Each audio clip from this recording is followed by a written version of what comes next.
Hello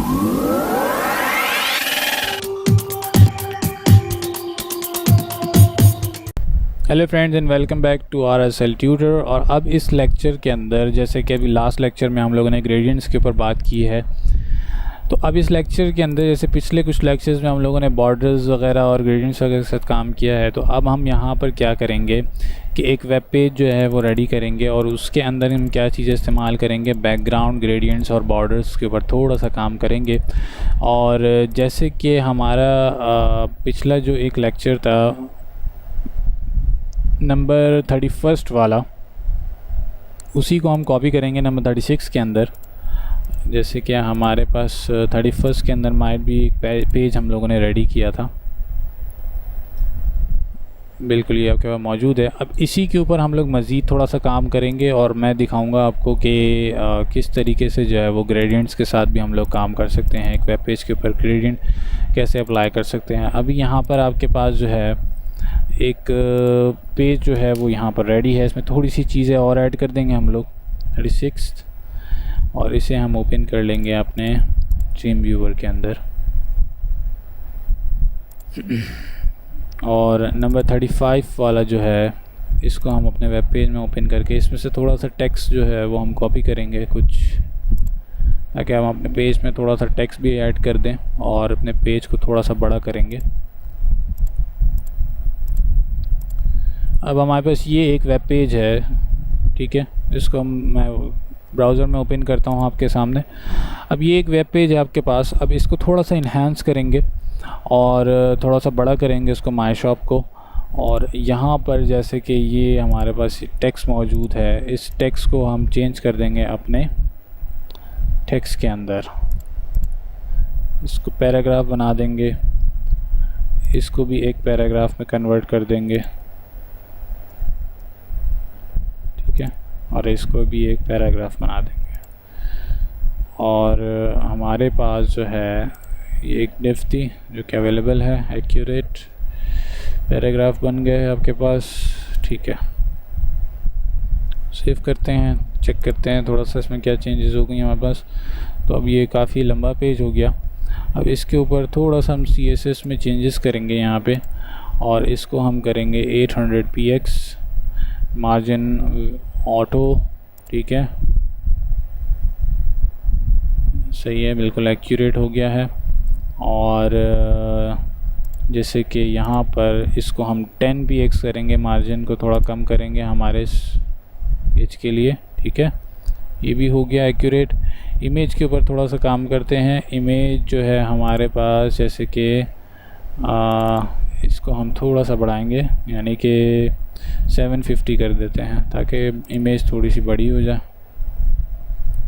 अब image भी हमारे पास एक्यूरेट हो गई है। और फिर एक और काम हम यहाँ करेंगे, थोड़ा सा बॉर्डर के ऊपर काम करेंगे। बॉर्डर को थोड़ा सा हम लोग चेंज करेंगे, जैसे कि हम लोगों ने बॉर्डर रेडियस के ऊपर भी काम किया था, और हम यहाँ पे इस्तेमाल करेंगे border radius 10 px from all of this sides, ठीक है। बॉर्डर भी हमारे पास अच्छा सा हो गया। अब ये हमारे पास बॉर्डर हो गया। इसके बाद हम क्या करेंगे कि हमारी जो बॉडी है इसके ऊपर बैकग्राउंड लगा हुआ है लाइट ग्रे कलर का। अब इसकी जगह हम लोग ग्रेडियंट को इस्तेमाल करेंगे। जैसे कि हमारे पास ये वाले ग्रेडियंट्स थे, इसमें से हम ये वाला ग्रेडियंट कॉपी करेंगे, ठीक है, और यहाँ पर इस ग्रेडियंट को हम अप्लाई कर देंगे। और इस ग्रेडियंट को हम लोग क्या करेंगे, थोड़ा सा फिक्स्ड लेआउट, बैकग्राउंड अटैचमेंट जो हम लोगों ने अभी इस्तेमाल की थी वो क्या थी, फिक्स्ड, ठीक है। अब ज़रा चेक करते हैं, हमारे वेब पेज के ऊपर ग्रेडियंट अप्लाई हो चुका है और बैकग्राउंड भी फिक्स्ड हो गया है, ठीक है। अब एक चीज़ आप यहाँ आप नोट करती जाइएगा कि आपके पास एक बिल्कुल परफेक्ट लेआउट के अंदर वेब पेज जो है वो रेडी होना शुरू हो चुका है। तो अब ये जो स्टेप बाय स्टेप मैं चीज़ें लेके चल रहा हूँ, इसकी वजह ये है कि आपको जो लेक्चर्स हैं वो क्लियर होते जाएं और किस तरीके से हम वेब पेज के लेआउट्स क्रिएट कर रहे होते हैं वो भी थोड़ा सा आपको क्लियर होता जाए, ठीक है। और इसको 1000 करूँगा मैं, थोड़ा सा बड़ा हो जाए। और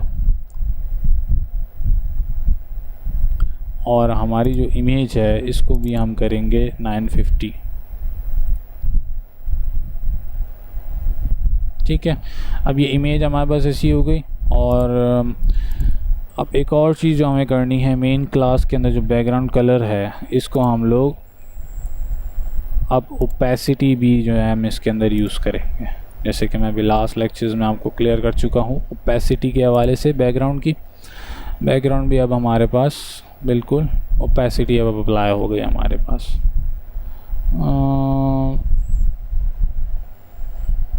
ठीक है,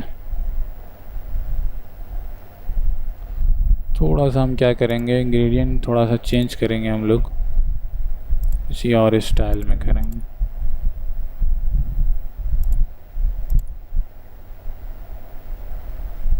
ठीक है,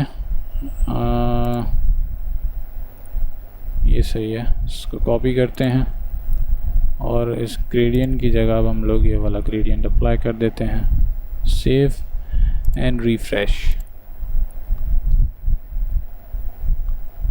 अब देख रहे होंगे आप हमारे पास कि हमने ओपेसिटी को भी थोड़ा सा इन्हांस किया था, थोड़ा सा बढ़ा देंगे ताकि ये कलर चेंज कर देते हैं, इसका रेड ले आते हैं और फिर ओपेसिटी ले लेते हैं एंड रिफ्रेश।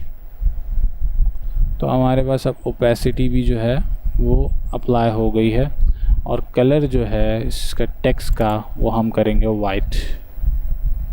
ठीक है, रिफ्रेश, ये भी कलर चेंज हो गया और यहाँ पर जो टेक्स्ट कलर है इसको भी हम चेंज करेंगे। This will be the white. ठीक है, ये कलर भी हमारे पास चेंज हो गया और इसकी ओपेसिटी हम थोड़ी सी मज़ीद बढ़ाएंगे।